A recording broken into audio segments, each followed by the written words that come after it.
D'apparence, Vlad est un New-Yorkais comme les autres, sauf que lui a pour ainsi dire l'âme d'un Cro-Magnon. Il aime escalader les échafaudages, tout comme nos ancêtres préhistoriques se hissaient sur des versants escarpés à la poursuite du gibier.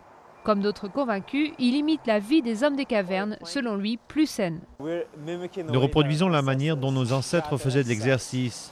Ils devaient garder la forme pour pouvoir chasser et se nourrir chaque jour.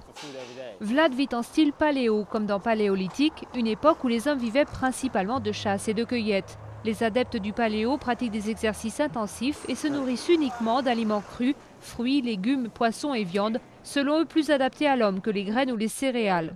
Alors où est le bœuf élevé au pâturage? Il achète uniquement bio et très important pour lui, savoir avec quoi la vache a été nourrie avant de finir en steak. Je m'assure qu'elle a été élevée sur pâturage et pas à coups d'hormones et d'antibiotiques. Dans son régime, pas de grains ni haricots, pas de produits laitiers, de sel ou de sucre, aucune denrée apparue à l'époque agricole. Selon les convaincus, ce mode de vie permet d'éviter les maladies de notre civilisation comme le cancer ou le diabète. Vlad dépense tout de même jusqu'à 70 $ par jour pour ses repas. Lui est un paléo-mangeur résolu. Il aime sa viande, par exemple, extrêmement fraîche. Personnellement, j'évite de trop cuire. J'essaie de manger la viande très saignante. Et quand je suis dehors, comme là, je la mange juste telle qu'elle, crue.